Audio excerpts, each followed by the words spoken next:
Hello, fellow YouTubers, and welcome back to Disabled DM. As always, I'm German D&D, and this is DM's Crutch episode 5, in which we'll be discussing bringing a background to life for a character. I'm very pleased to have a close friend with me today. Jenny, also known as the Rogue DM. And you all can definitely thank her because without her, my channel wouldn't be doing live streams. So, Jenny, why don't you introduce yourself, give a plug for your channel? Sure. So I am the Rogue DM, although unfortunately my banners are not working, so hopefully you'll have to remember that. But please do go and subscribe to my channel. I've got live games, I've got videos of all kinds of stuff. I've even got a podcast now, which is all very, very cool indeed. And I'm really happy to be here discussing about backgrounds, one of my favorite aspects. Yes, it's definitely one of mine too, and one that I often see is overlooked.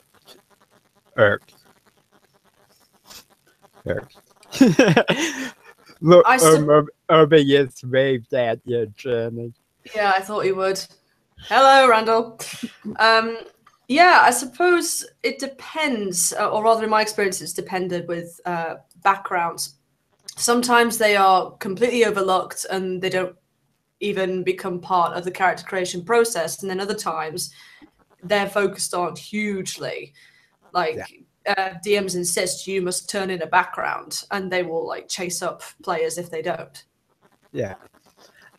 For me, I don't insist on players having a background, but I do urge at least some kind of general background, whether your character was a slave who escaped, something that I can work with in a session or a campaign to help give your character those kind of shining moments that are important to them as a character. One thing I was thinking about actually, again, it's kind of like a progression arc, but when I first came across the concept of a character background, when I'd only really just started playing, I was told, or I'd heard somewhere, that the reason for that is obviously to sort of make your character a bit richer, but also then the DM could kind of reserve an episode or a session where your background would come up, almost like a kind of a little side quest spin-offy thing in a TV series. But nowadays, I would do it far more sort of widely than that, and I would sort of introduce little things on a more consistent level. I wouldn't just be like, oh, I haven't got any ideas, so, oh, that character's got that background, I'll just make a session on that. Yeah, I definitely use it a lot in my ongoing campaigns. But one of the things I see a lot of times is players tend not to either know how to do a background or they tend to go with a generic background. For example, one of my players, his entire background was he was brothers with one of the fighters in our group. That was it. Oh, I thought you were going to go and say some more development there. Okay, yeah. Yes, I can see that being a bit tricky as a DM. Yeah. And it really ended up with, because of the player and just the flat personalities of the characters, we ended up having to remove him from our group, which was a shame, but the entire group was really focused on the story immersion, and he just didn't fit the group as a person. Okay. Well, that happens sometimes. Yeah, in terms of like sort of knowing how to create one, I suppose Wizards of the Coast have been a little bit more helpful in their latest edition of D&D, in that you can choose a background or you can roll one and it gives you a list. And Warhammer did that as well, in that you can just literally randomize who you are, where you came from, like Yeah, how many. I really like that aspect of 5e, and I'm sure some of the other RPGs do something similar. Uh, um, we have a comment from Lord Morbius. It's about how a good background can and be as short as a few sentences or a few paragraphs, which I definitely believe is true. Although I personally tend to write maybe a page and a half, but that's just because I go into quite some depth on my own characters and NPCs. I've been known to do that too. Not all the time, but sometimes. Yeah. But yeah, just a couple sentences really is enough. Who your character is where they come from, maybe one important event that made them choose the path they're walking. That's really all that's needed for a background. That's quite interesting, because what you're also describing, those three things, is I suppose the first set of aspects you get in Fate Core, if you've ever played Fate. I have not. It is on my list to hopefully play in and then learn good enough that I can DM in it. Because I'm trying to expand out of 5e. Cool. Well, basically, you get these things called aspects, which you use to invoke during the game if you want to sort of make your character better at a role, or if you want to introduce something to the story. And you have your portrayal aspect, which is who you are.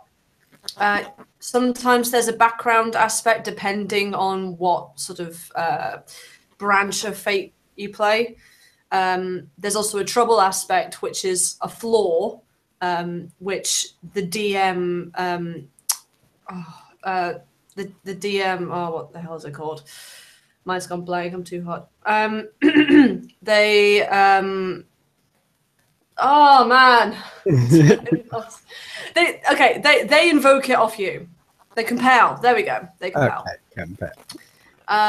And you can put down other things like an NPC, something that you're good at, and it's literally just a sentence.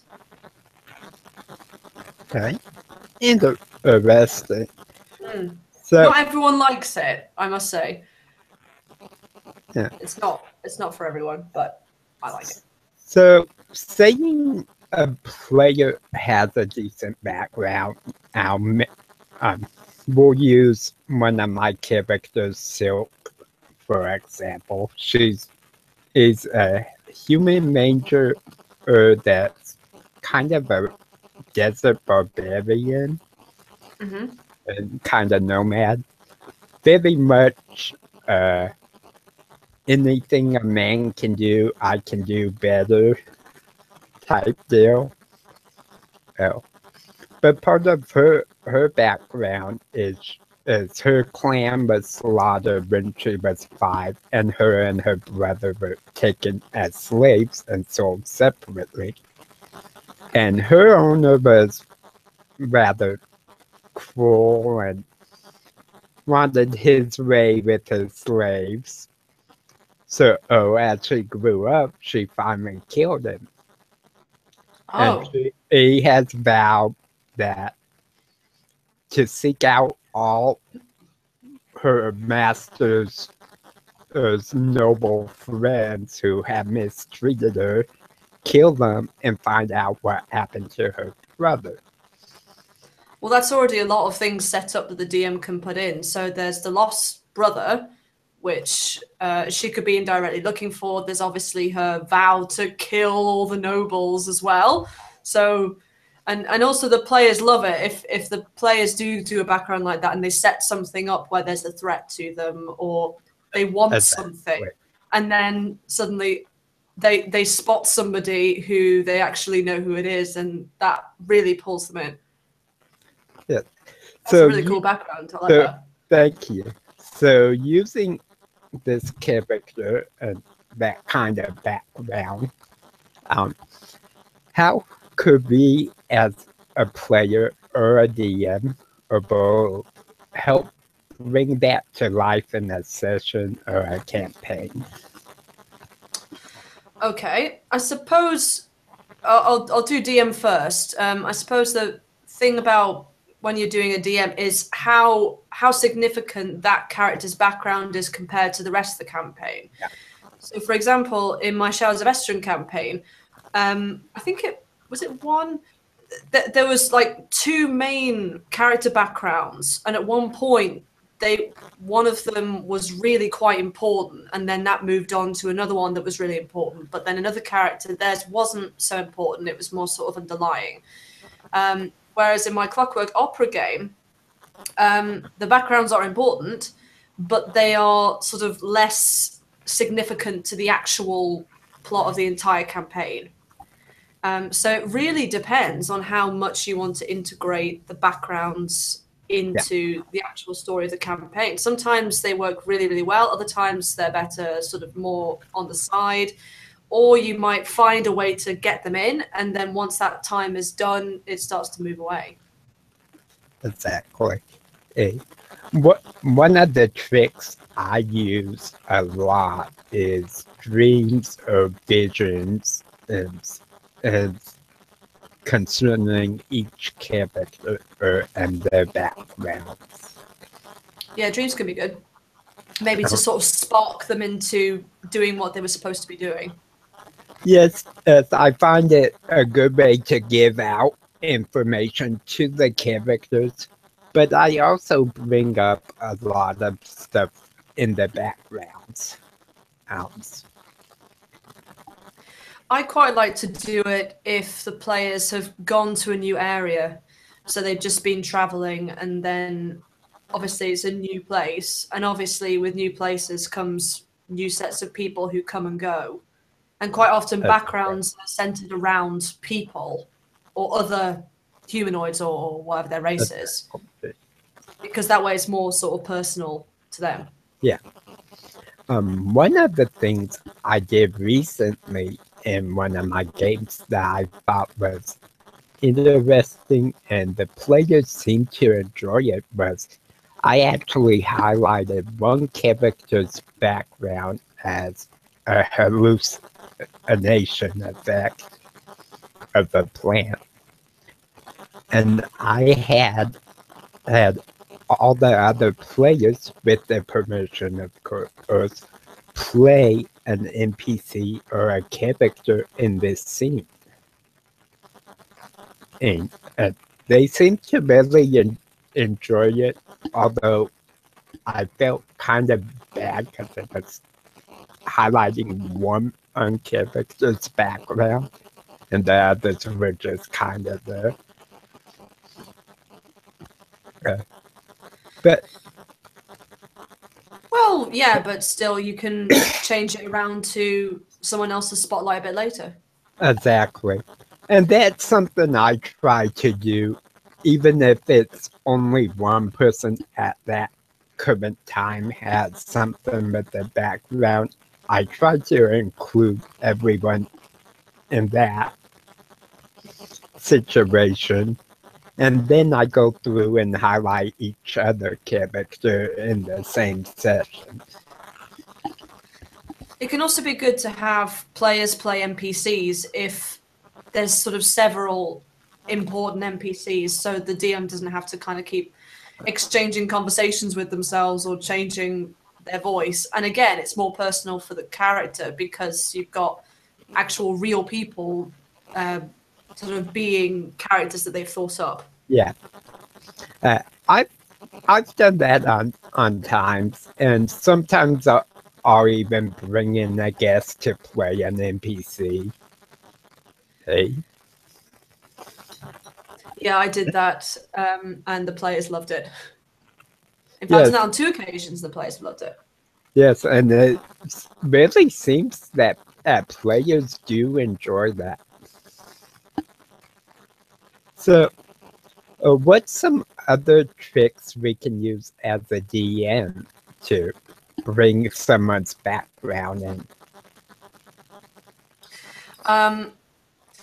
Well, you could think about, okay, for example, how the background is actually formed. If it's just a few bullet points, then that maybe gives you more free reign on the setting. But if there's a lot of prose, then it's definitely good to actually read what they have put, because they are usually, if it's a longer prose, they're describing a setting or a certain time frame or time period, and you can take what they've already done and then grow on that.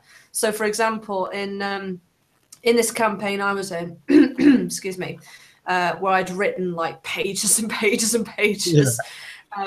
Basically, I'd already sort of come up with some ideas, like my character's family. I'd come up with my character's father.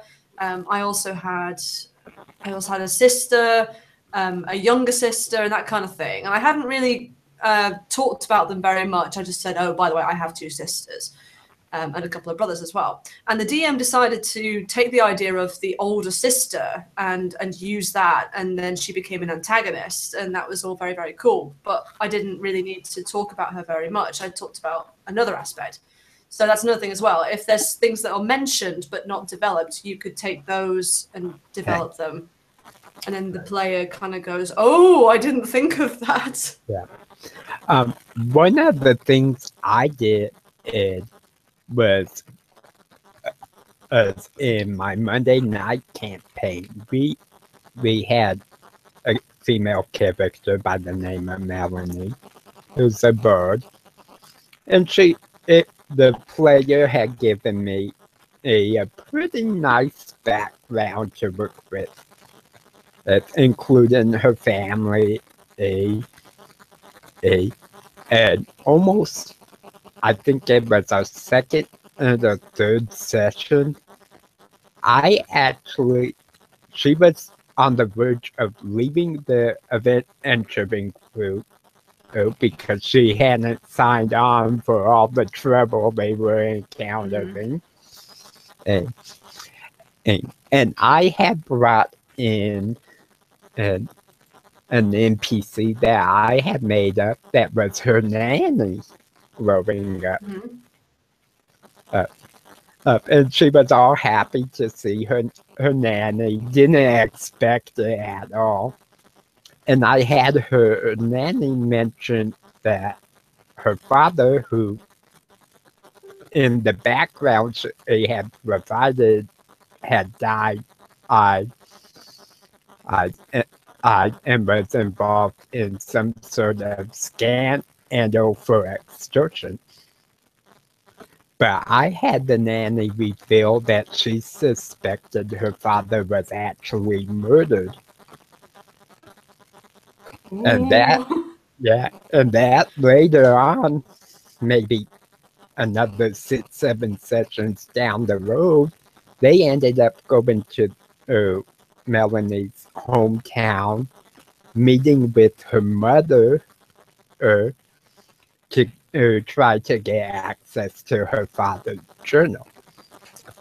And almost that entire session revolved around Melanie being in her hometown and trying to figure this out. But all the other characters had very big parts in how they interacted. I think if you could sort of prioritize different parts of a background as a GM and also as a player, then probably the NPCs are the most important, because the NPCs are organic and they can move around. They can do things while the character is doing something else. So that's definitely another thing. Just as people say, oh, if you have a villain, as a DM. Don't just let them be static and standing there waiting for the players to turn up. You've got to get them to do stuff and do things simultaneously. And the same with any NPCs that the characters might know outside of their party. They will be busy doing things, especially if the characters sort of home in to near where they live. They will expect to hear about them, and maybe as a DM you could get some kind of terrible threat to come down, and sort of cause problems. That's another thing, actually. I love. I mean, it is a bit sadistic, but it's definitely a proper GM trait in that it's good to sort of focus in on things that the players or the character loves. So either someone they know, or an item, or maybe some kind of event or situation, and then you threaten it, or you attempt to destroy it, or you hold it for ransom, and that really gets the players in. Yeah, definitely. And one of the tricks I like to make a villain or an NPC not feel static is at the beginning of a session, I'll do maybe a 5-minute scene of what that villain or NPC is doing. And then I'll cut out to the players and say, hey, okay, hey, you guys are entering this swamp. You know this villain's after you. However, you haven't heard what he's been up to recently. Okay. And then I go into the actual session, and that really, players seem to really enjoy that. I think obviously players do like it, but it is a bit debatable, this whole thing of having like a scene that doesn't involve the players, like you would get in a movie. I think some players do really like it, and others might not, because it's not immersive enough and it's too sort of metagamey, so you have to pretend almost like you don't really know. Yeah, but, if the group likes it, then definitely do it. First, because of that, some players just don't like stuff like that. Some do. But I definitely think as a DM, you should play it out in your head. Oh, definitely. I spend a lot of time playing out sessions when I'm not in session. Some of the other tricks I use as a DM is I'll have characters receive either mysterious letter or having to do with the background. I'll have them walk into a bar and they see an NPC that they know.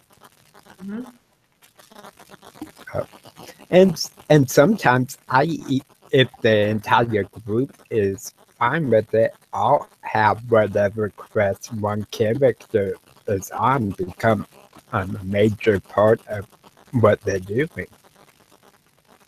But I always ask other players before I do that. Yeah, that can be good if maybe they have a little tie to someone else's background, so it's maybe a friend of a friend.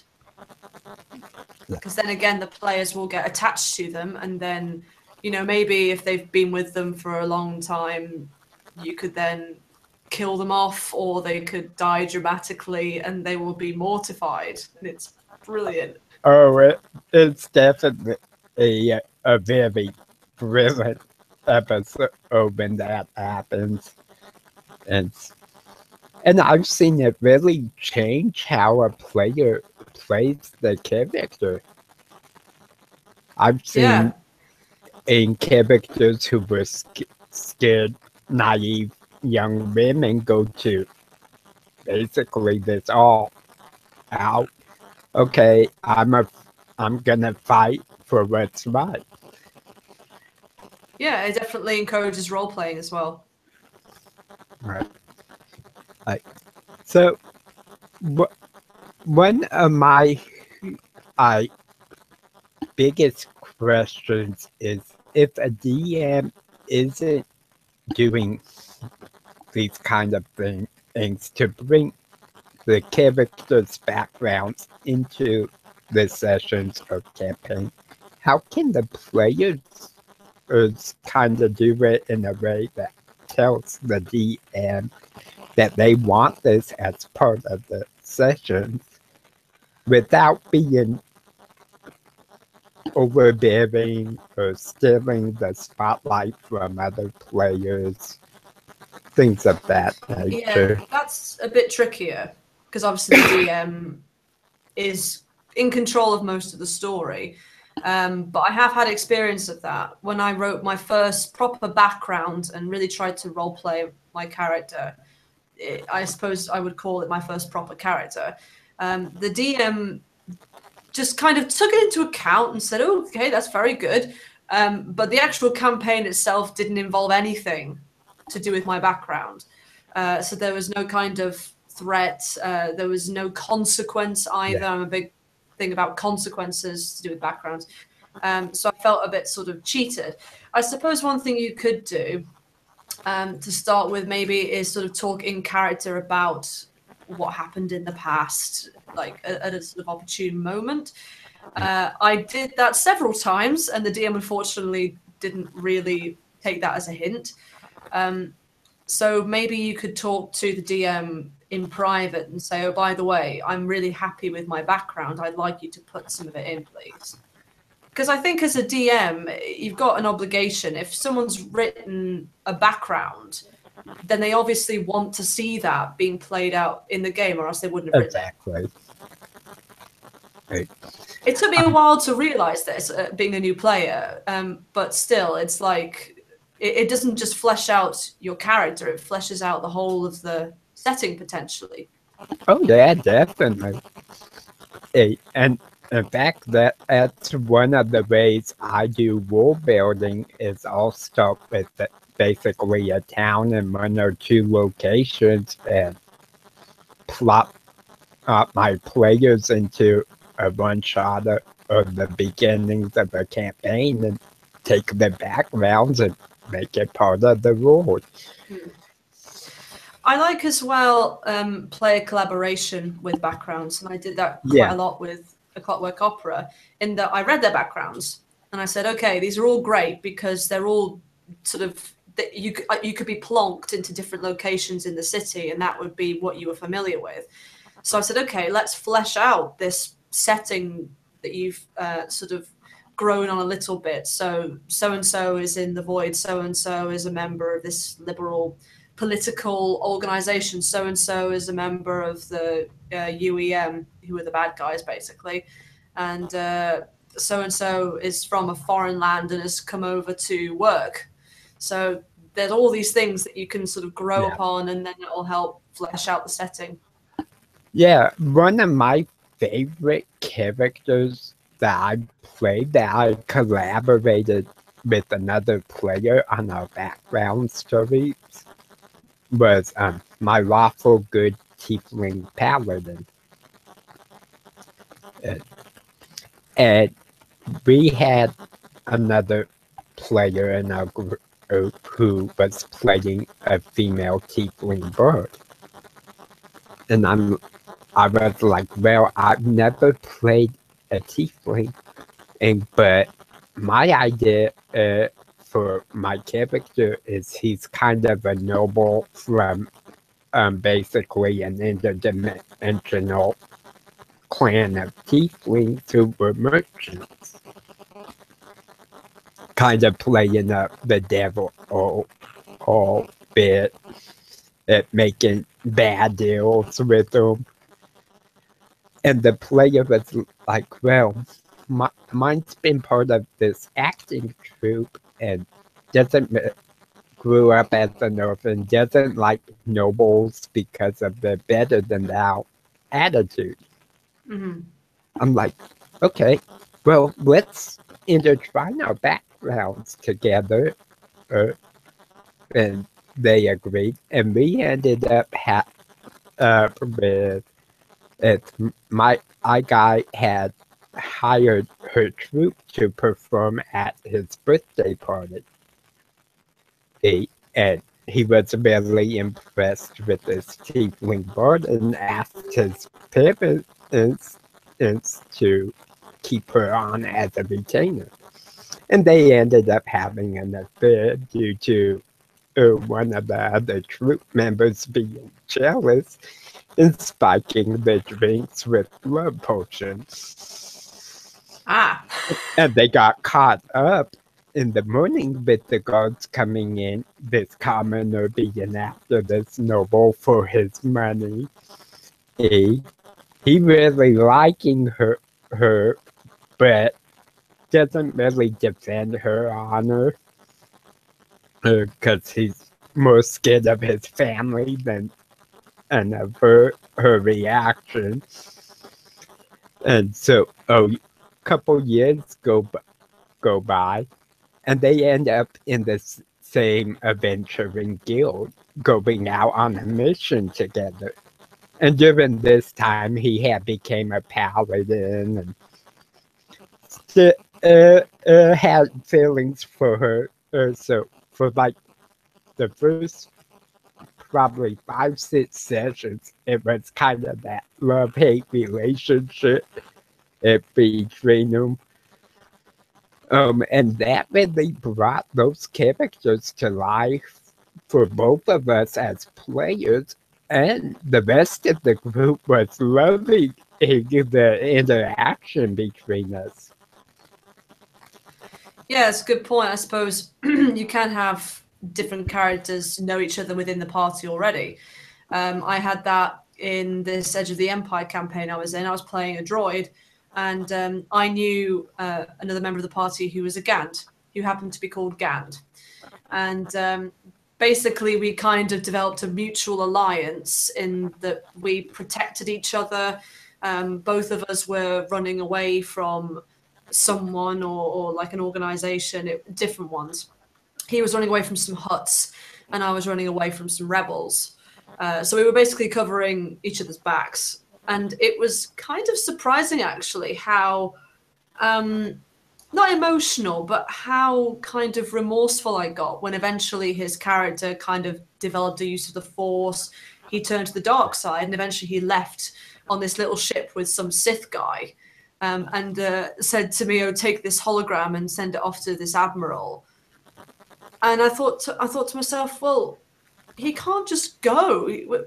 With these two, we're very sort of connected, and it's like I was sort of losing a half of me. Yeah, and that definitely does happen. And it's always interesting to see how that changes a character. So, some of the other ways I've kind of hinted to a GM about my background and wanting to include it. It is not just like role playing and talking with another character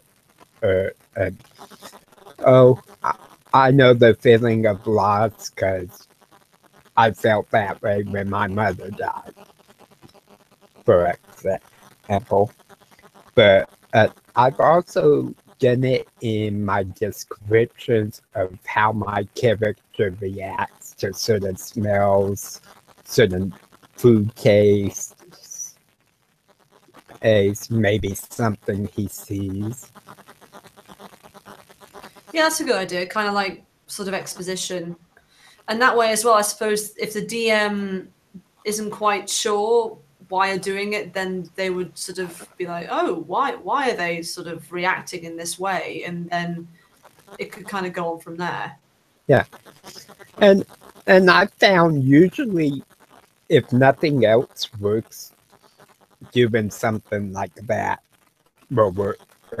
And the DM will say, okay, why does your character react like that to the smell of cooked fish?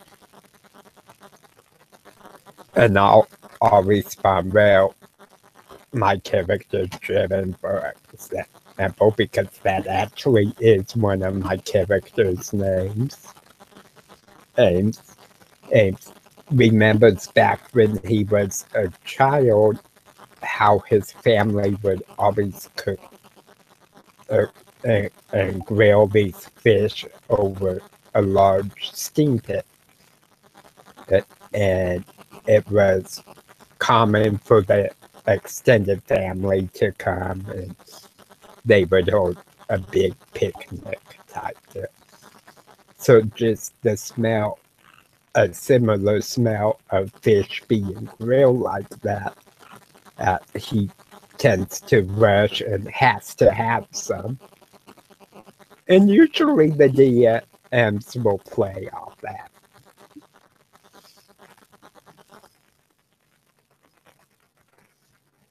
I suppose as well, something like a smell or a sense can trigger a flashback, which again is another great way as a player to say, by the way, this is plot. This is what I want to see. This is important. Exactly. And as a DM, I love visions, dreams, flashbacks. They're very great tools. Yeah, Lord Mobius is mentioning some background points that are good for role-playing or hidden secrets. Mm-hmm. It's, I do something with my players, and it's called an open secret.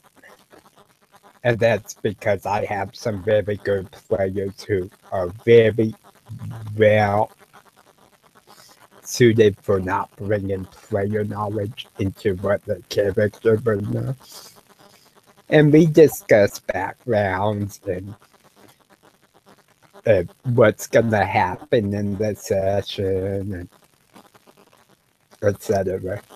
But I definitely like the idea of secrets that not every character in the party is gonna know everything about every other character. Yeah, but, I like them as well. But we do it in an open format kind of style, or because it's very important in our sessions that the players are all on board with what's gonna happen. Yeah, that's a good point. But especially with me as a DM, because I love throwing major twists onto a character. Yeah, that's a good point. I do too. I tend to have open secrets as well, in that I've sort of discussed it with the player, but then the other players wouldn't know. So if they hear something about the character's background, they'd be like, "Ooh, that's interesting." But I do sometimes have closed secrets, and they're one of two ways. The first one is either if something has happened to the character, like say some kind of infliction. Like there was one time in this Warhammer campaign I ran where one of the characters was stabbed by the sword of a beastman, which is not just your old bog standard sword. It was very sort of tons of teeth in it. Beastman blades are known to have sort of rather nasty properties. Yeah. So I started sort of playing that into the game. But also then you can have like if say the character has kind of come up with a scenario with you, you could then pick on, maybe I suppose you could call it the background of the background. So if they said something like, okay, so I have no parents because they were killed when I was really young, but I do have this sort of motherly figure, then I could be like, okay, well, I'm gonna make up this secret, which I'm gonna reveal later, where the motherly figure is kidnapped or whatever, and then you find out. Yeah. Mainly, most of the time when I do an open secret, it's between me and that player. Usually, the only time I bring in another player is if it is something I know they would react strongly to. Yeah. as either a player or the character. Yeah, I do an initial check at the beginning of every campaign. Like, is there anything that anyone's not okay with? Yeah. Just kind of leave Yeah, it at that. and I definitely do that in those sessions in zeros. And it's been weird because I have actually had a campaign where I let the players select whether they wanted to be primordial manifestations or manifestations of the elements. And in the cosmology I had, the primordials were slightly above the deities, uh, is, is, and the elements were one step lower. But the concept was that each time they manifest, they forget the past manifestations and how to do everything they knew how to do. But you needed all the primordials to summon an avatar of Io, the dragon god of creation and cosmology. Excuse me. So, we had a player, and I won't mention names, but the entire group were fine with playing the primordials. And later on, maybe 4 or 5 sessions later, when it started being stressed that the primordials were considered higher than the deities, they as a player had a problem with it. But they had never told us beforehand, and it ended up in that player leaving the group, which was a shame to go. And to see it happen that way. But usually I find most players are pretty open to whatever you want to throw at them. As long as you keep it within a certain amount of detail. Like we've had people visit brothels and what happens behind closed doors happens. But I'll describe a scene like one of the girls patting the bed next to them. Something like that. Or I've had other scenes that some players wouldn't like where they see kids on iron poles bleeding inside of a pentagram, and that was a picture of all for an evil cult. So it really just depends on the players as to the level of detail you can give as a DM. But also as well, it can definitely be about how detailed the player is to the DM. Yeah. The other way around. So yeah, like you said, both ways. Like you said, you might have. Sorry, go ahead. Yeah, I found some of our best sessions that we have is when the players go into a lot of detail and narration on what they're doing, what it looks like, how they're doing it. Yeah, absolutely. But like you might have, as you said, you might have characters write like 2 or 3 lines for their background. You might get people who write pages, and then that together could sort of help the group gel, because then it all depends on how the setting organically emerges and how the NPCs within it do and all that. But yeah, I'm very much a big fan of setting up a scene, or maybe if something really big has just happened or there's been like an encounter of some kind. If the players are then in a safe environment, then I just tend to just sort of sit back and let them talk about stuff and just talk about really menial things. There was this wonderful scene, for example, in Shadows of Estron, where the players had not only had to fight this terrifying monster called a Phaeond in the first session, or rather try and like escape from it. And then they were sent through a forest in order to warn the people in the city on the other side, and they had to fight another crazy monster. They got to this sort of large river, and they had to then follow the river onto the city. But instead of just saying, okay, we follow the river, they actually decided to role play out without any kind of prompt from me, actually sitting, getting their breath back, staying there for a while, catching the fish. That was particularly poignant because they really sort of took the time as, oh yeah, I made this spear out of this bone, and I do that. And that also had sort of little connotations because there was a famine going on in the area. So that was actually quite a rare moment for them to actually be able to catch food in that way. So that was a really good scene. I really like that. Awesome. One of my favorite scenes I did, and it actually was a twist on one of my characters, or one of my players' characters.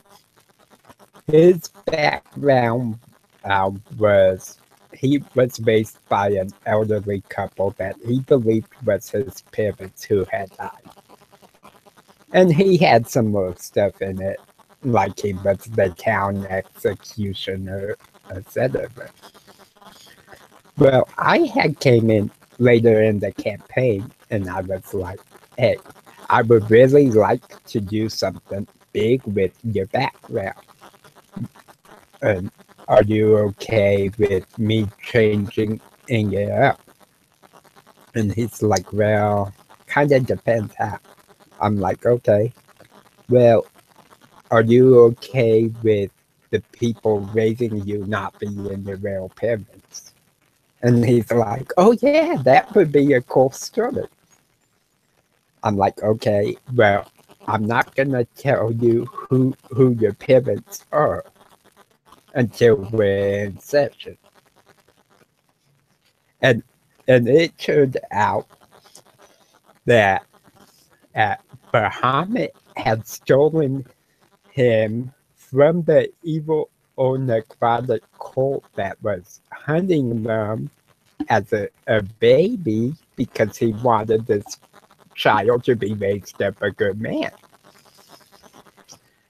And that his mother was a member of that cult, along with his father, his biological parents. And the people he had thought were his parents were actually gold dragons in human form, set to raise him and protect him. Now, the funny thing is, not only was his mother a member of this group, but she was the woman who had kidnapped a young child to replace hers, and had done an arcane experiment that had turned that child into an undead dragon witch who founded this cult. Oh, eeps. So his mother ended up being the big bad guy behind. I'm the one they thought was the bad guy. And he just loved how it came out. And the scene was like, at first his character didn't want to believe it and was trying to deny it. And then he started yelling at Bahamut to answer him. It's true. And it led to a really awesome, like 5-minute scene of him cursing out Bahamut in Bahamut's courtyard. So that was really awesome. And that was one of the things I've done with players' backgrounds. But I always try to make sure it's okay if I change something, at least with the player.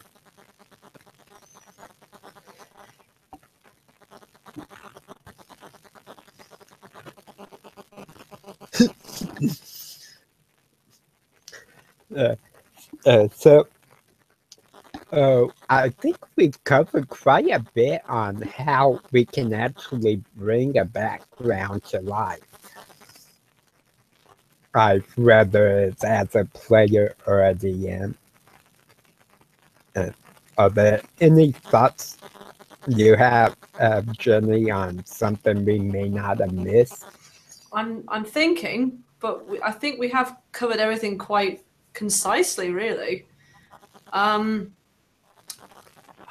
we talked about collaboration, how things work behind the scenes, what you can do as a player to help your background get a bit more focus. I think I can't really think of anything else. I think. One thing I do think we didn't mention is you can talk with your other players in the group and have them come aboard to talk with your DM and say, hey, we really want to see this played out and see how our characters will react. To be honest, I hadn't actually thought of that. That's a good idea. But I think that's probably the only thing on this particular issue we haven't covered. So, are there any other topics you would like to talk about for a few minutes? Well, we were kind of touching a bit on sort of plot twists, sort of taking the background and doing plot twists. So maybe we could talk just a little bit on like when is a good time to introduce one, or maybe like what happens if the player introduces a plot twist? How do you as a DM handle that? That actually is probably one of my hardest areas. It's when a player throws something at me that I'm not expecting. Although I have gotten a lot better at it, advising in the scenes. But that is definitely an area that I need improvement on myself. Yeah, I think there's a difference as well between the players doing something you don't expect and the players suddenly throwing something at you, which causes a lot of difference or a lot of issue. Because I'm used to players sort of doing things they don't expect, like they take a different route or they talk to a different person or that kind of thing. That's fine. Yeah, that kind of thing I've grown to become accustomed to most of the time. Occasionally it shocks me. Because I'll plan out 3 or 4 options and they'll pick number 99 on the list. Yeah. But it's when, I suppose, you're in like a very important situation and you've got to be very careful how it's played out. And then suddenly they just completely throw a spanner in the works. Like in was it the second session? Yeah, it was the second session of A Clockwork Opera where the players were kind of at a very sort of important point. They just broken in to this crime boss's house, I suppose, or his hideout, and he was holding this halfling woman hostage, and one of the players knew her. And but the thing was that the way I described it, he was sitting down, he was drinking wine, and he was simply sitting, and his guards were behind him. And Becky's character, she decided to try and negotiate them to lay down their weapons. and various other things. I can't remember exactly what happened, but basically she was describing that she was sort of getting closer and closer to him to try and sort of be more assertive with him. So I said, okay, that's fine. And then and then she said, and I'm just going to stab him in the chest. And I thought about it, and I thought, well, she is right there, and he would not have expected it. So I'm going to give that to her. But it was just like, I was not expecting that. I was expecting a massive boss fight and this, that, and the other. Yeah, I actually had a situation in which one player and their character's actions I knew was going to happen. Because he had talked to me about it. And it was when they were interrogating a prisoner. And his way of interrogating was to basically take a dagger and etch a tattoo on the flesh. But what I didn't expect was one of the other players had a real... Their character had a real problem with it and tried to interrupt it because before this they were kind of buddy and always worked hand in hand. And it almost came down to PvP between the two characters. But it really shocked me because I had not expected the other character to react like that. At the worst, I expected him to say something like, well, I don't approve of your methods, and kind of storm out. So that was a real twist, and it ended up changing several sessions worth of the relationship between the two characters.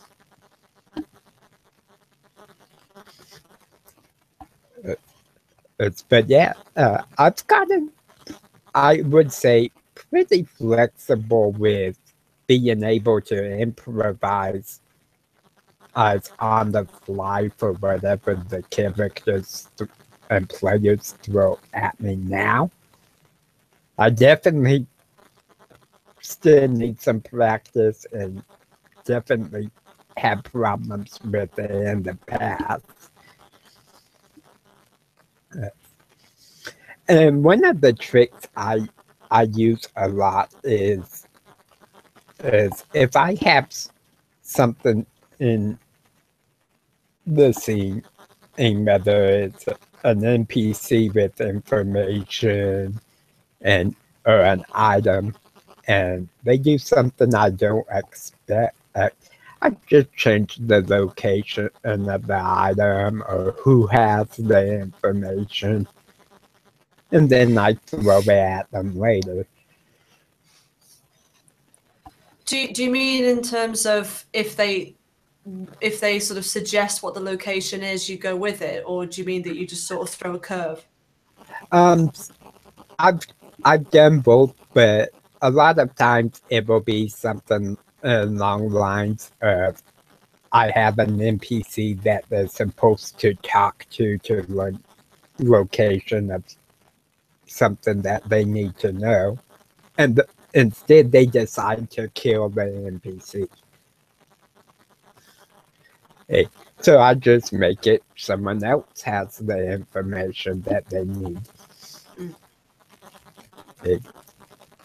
And a lot of times it's totally unexpected to me when players will do that, especially if like the NPCs hasn't shown any signs of being hostile, or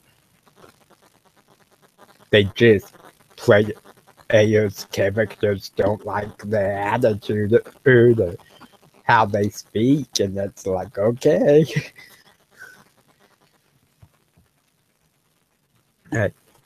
So, what are some ways you handle plot twists when your players throw one at you? Well, like I said, it depends how intense they are or how significant they are to the sort of the current situation. Like I said with this one that Becky threw at me, I was quite sort of shocked, and I was sort of a little bit speechless. But eventually, I thought, okay, I'll give it to her. But I'm thinking, I don't know what to do. This is but yeah, it depends what's happening. Like, yeah, if the players sort of go off a little bit, then that's fine. I can sometimes what I do is I sort of step back and let them talk about what they want to do and their plan, and then think about ways to develop their plan from my point of view and from the NPC's point of view. Also, sometimes if I've left something open, and then the players sort of make this assertion like, oh, I think I know who did it, or this, that, and the other, I might either use it completely, or I might kind of say, yes, but there's a twist. Yeah. So I throw a twist back at them. That's definitely a good thing to do as a DM, especially if the players think, or the characters think they have something figured out. One thing I've done to help prevent players from throwing a twist in is I'll say something like in the case of, say, your episode where Becky wanted to stab this NPC. I ask the other players, okay, you see this character's drawing her or his dagger and is prepared to stab this NPC. That you need information from. What are you going to do about it? And then I run through the entire group and kind of get a feel for what the group wants to happen as a whole. And then I kind of see what happens. Yeah, I don't tend to use it during a twist, and I probably should, but I definitely do it if like a scene has been set up, and if a couple of players are a bit quiet, I say, well, what are you doing? What do you think about this? Are you in agreement with the rest of the party, or are you not? Yeah, I use it for scenes as well, but I found that actually is a really good tool or to use to help something from being twisted, especially if the entire group or the characters wouldn't want it to happen. Because then you can kind of judge, okay, well, you have 5 players playing characters, and 3 of them are kind of against the idea of killing this NPC. He and the other 2 are for it. So, in that case, well, I might use, say, okay, you stab him in the chest, but you miss any vital organs. So he's there bleeding and screaming in pain. And then I turn to one of the other players and say, okay, you want information from this guy, you have a couple minutes maybe before he dies. He's bleeding out in front of you. What are you going to ask him? So that way I kind of let both happen. And that's always seemed to work really well for me. I also do this thing where if the plot is really important and it's being presented to the players either because they've found something or, like you said, because they're interrogating someone for the last 2 minutes of their life, I don't let them roll for it, because if they fail really badly, then they're not going to get anywhere with it, and then it doesn't quite work. So I would use that moment to actually get him or her to start talking. And then maybe if the players then throw a twist on that, even at least I know in my head what's happening from the NPC's point of view. So, okay, if they throw a twist, it doesn't matter because I can still sort of justify from my point of view.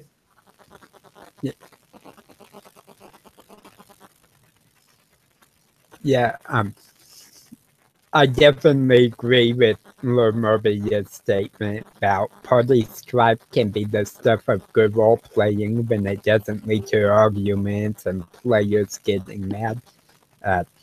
That is a very big thing at my table, or if someone's gonna get mad about something that happens in my session, they're likely not to come back.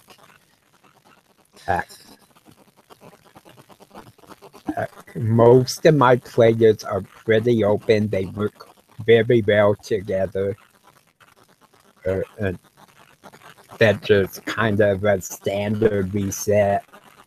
And we've had to set that because I have had players who get mad at something in the session and overturn the table, storm out, want to fight physically. I suppose that's one good thing about not playing face to face, and that there's no table to turn over. You're not going to get hit. Yeah, it's a lot less likely to have strife like that online, which is nice. And you can kick players, which is great. Exactly. Not that I've ever had to do that before, but yeah. I've actually only kicked 2 players in my entire time online, and one of them wasn't really a player. He was observing a session to become a player. And during our break, I didn't mind if they talk about other stuff while we're on break, and it was supposed to be a short 3-minute break or so. And they got talking about Final Fantasy 14 and the different Final Fantasies. For almost an hour, I sat saying, okay, we're done with our break, let's get back into the session. And then finally, I had to kick the guy who was observing because every time we would try to get started, he would make a comment. Oh my God. And that was off topic. Then the other one, just the group as a whole felt they weren't a good match for the group. And I was just sorry. I enjoyed having you as a player, but you'll have to find one of my other groups to play it. You're just not meshing well with your play style and my group's play style. And they were fine with that, thankfully. But yeah, I definitely think party strife can be a very good thing and add a lot to a session and backgrounds and campaigns. But it definitely takes what I would call a mature player to handle it. Yeah. Lots of things to think about, both in and out of character. You can't go too far. But then if you step back a bit too much, then it would be a bit boring, I think. Exactly. Okay. So we've covered quite a bit on plot twists coming from the perspective of the players throwing it at the DM.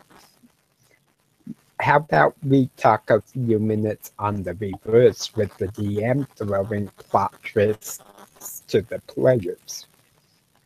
Talk a little bit about when a DM should do this.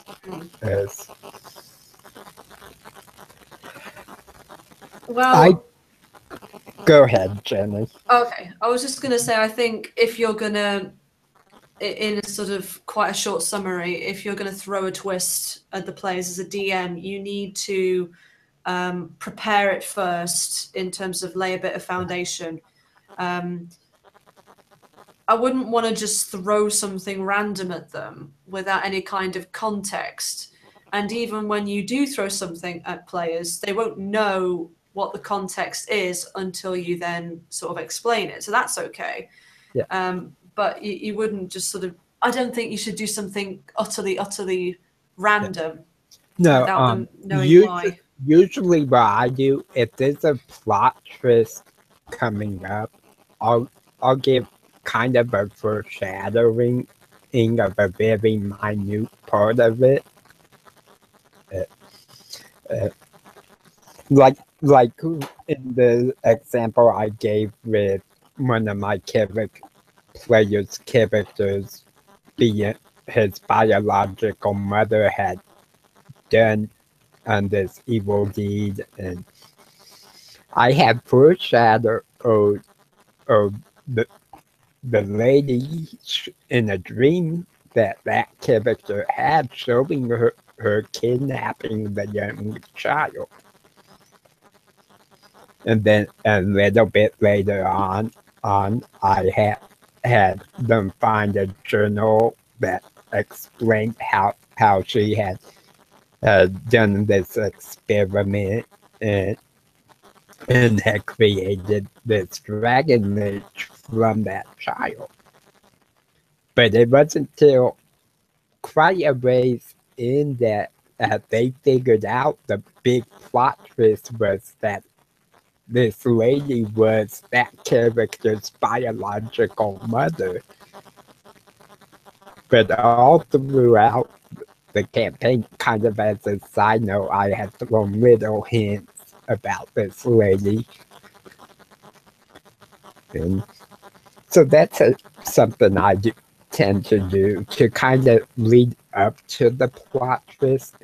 And sometimes I have players who think they'll figure it out, and sometimes they're pretty close, but I have yet for any of them to guess exactly how I'm gonna do it. Yeah, I do foreshadowing as well quite often. In terms of players working out, actually, quite recently, one of them did work it out very, very close, and I was quite surprised at that. But then I thought, well, even if that wasn't quite right, what they came up with was a really good idea, so I'm going to use it. And the players do like it if they feel like they've worked it out, and they're like, oh yeah, look at me, I've worked it out. That's what it is. It must be because of this and this and this.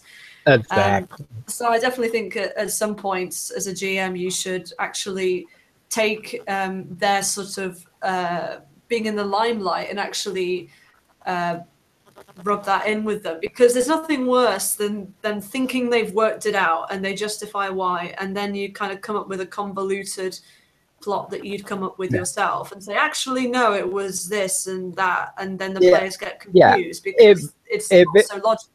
Yeah, it really depends on how good the players do.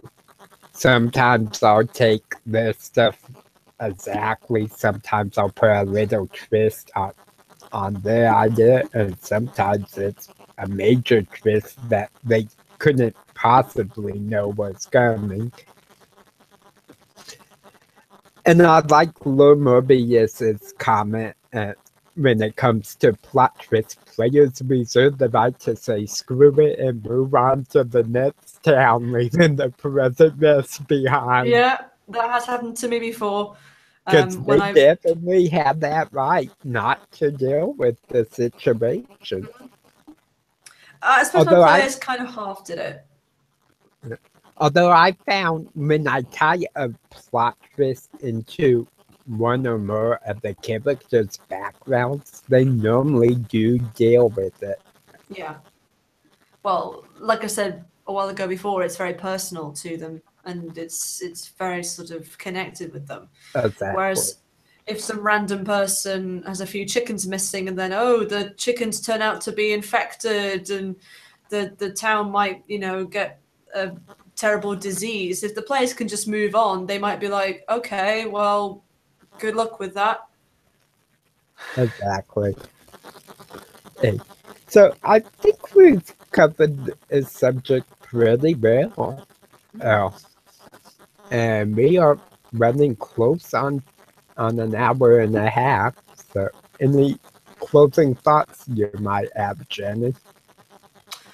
Yeah, okay. I think whether you're a player or a DM, it's good to set something up in terms of the background. So either as a player, you've got to assert your background to the DM, and as the DM, you need to take that background and not necessarily change it, but develop bits that weren't touched upon properly in order to make the most organic setting possible and give everyone a good time.